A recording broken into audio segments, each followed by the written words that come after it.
Ana Castilho, qual é a sua visão enquanto professor universitário? Também partilha dessa opinião de que é preciso coragem e ousadia para mudar o que temos atualmente e queria também pedir-lhe uma opinião sobre o discurso de estreia parlamentar do novo Ministro da Educação, Nuno Crato. Muito bem, muito rapidamente deixe-me voltar a esta peça de abertura sobre das escolas, a suspensão. Das escolas.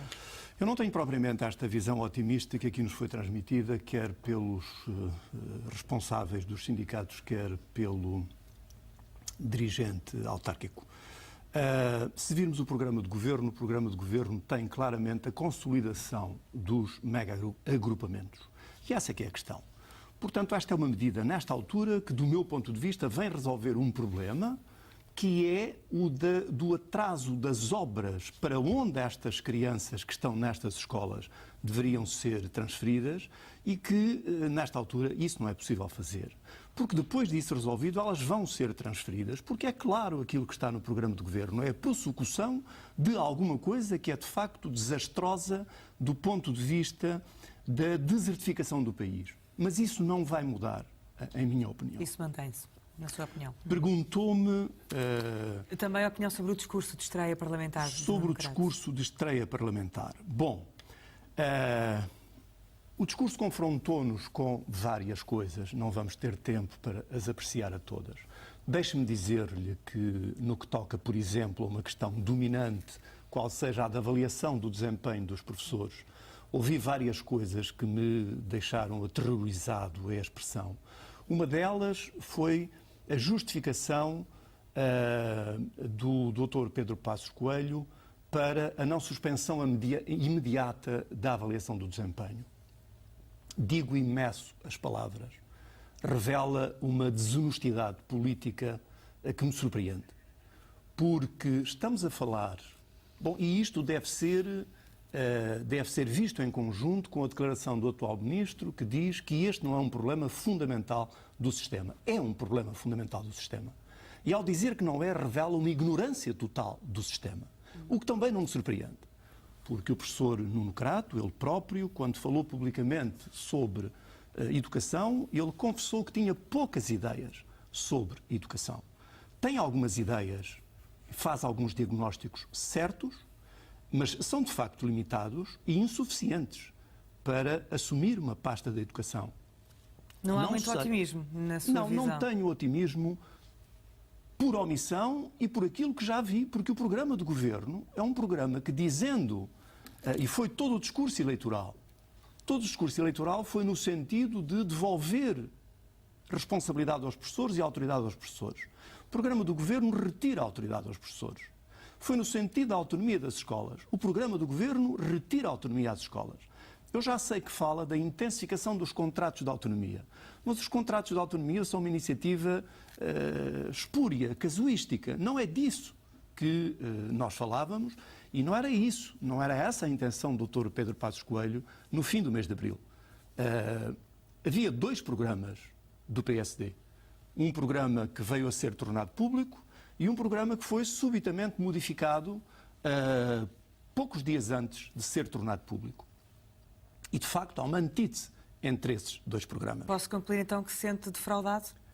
Bom, eu sinto-me defraudado enquanto cidadão, mas eu referi-lhe há pouco, chamei de desonestidade política àquilo que o Dr. Pedro Passos Coelho afirmou relativamente à razão pela qual não suspendia imediatamente a avaliação do desempenho dos professores.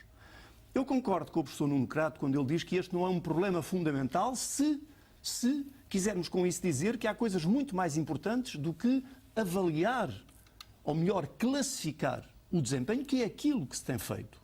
Agora, um mau modelo, discutido há uma quantidade de anos, que adulterou completamente o caráter de trabalho numa escola, que deve ser um local onde as pessoas, os professores, cooperem uns com os outros, que introduziu as maiores injustiças que se conhecem na democracia portuguesa. Dizer que isto não é um problema fundamental é não conhecer o funcionamento de uma escola. É, de facto, um problema fundamental porque é aquele que mais adulterou e que pior ambiente criou nas escolas e que condiciona tudo aquilo que o atual Ministro da Educação anuncia. Mas deixe-me só concluir. Dr. Pedro Passos Coelho disse agora que não suspende porque não tem tempo. Porque quando em março propôs suspender, tinha 3 meses e agora tinha 6 meses e agora só teria 3 meses. Não se percebe bem qual é a meta. Pressupõe-se que é o início do próximo ano letivo. Ora, isto não é honesto, porque quem redigiu a proposta de lei que o PSD apresentou no Parlamento fui eu. E quando a redigi, esclareci perfeitamente o Dr. Pedro Passos Coelho de qual era a importância de suspender e qual era a necessidade de se criar um novo modelo de avaliação do desempenho e do tempo que isso iria demorar. Então, porquê é que acha que isso não aconteceu? Bom, essa pergunta tem que ser feita ao Dr. Pedro Passos Coelho. Aquilo que eu digo como cidadão é que me sinto enganado porque tudo aquilo que ele disse antes e garantiu que ia suspender, logo que foi governo, desdisse. E desdisse de uma maneira que não é séria. Porque, de facto, quando em março foi apresentado o diploma de suspensão, o tempo para o fim do ano letivo... Já sabia qual era. Com certeza. E, por outro lado, as coisas não se passam assim. Este ciclo avaliativo vai terminar em dezembro. Agora, repare, se uma entidade médica, se o Infarmed descobrir que um determinado medicamento é altamente nocivo para a saúde de uma pessoa, não suspende imediatamente a venda desse medicamento porque não há no mercado um outro disponível. Lembra isto à inteligência de alguém? Dr. Pedro Passos Coelho assume que os professores são estúpidos? Que se pode, com este despudor, dizer uma coisa no dia antes do escrutínio eleitoral e dizer o seu oposto depois, quando se é governo? Aliás, fez isso com a questão dos impostos. Também disse que não subiria impostos e subiu imediatamente.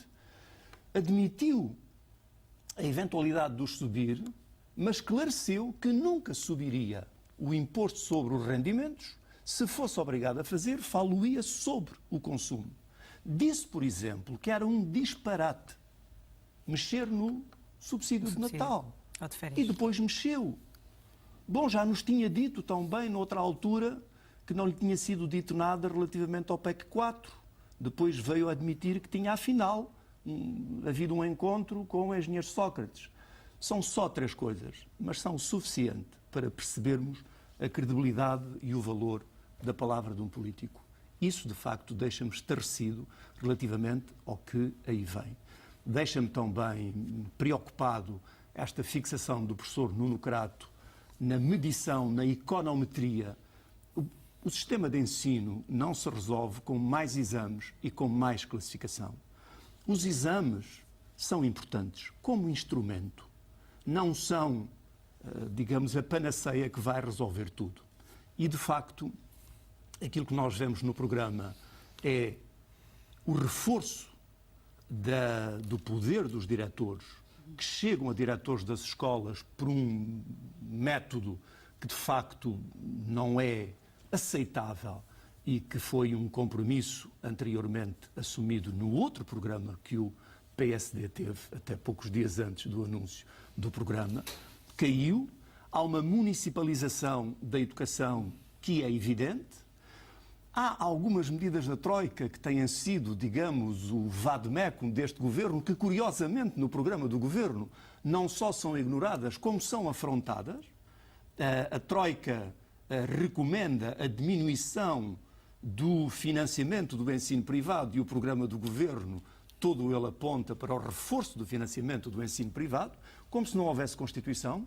É preciso lembrar que há uma Constituição e a Constituição fala de uma rede de escolas públicas e fala de um sistema nacional de ensino e de um sistema nacional de saúde. Por exemplo, a Troika fala do reforço da Inspeção-Geral de Educação.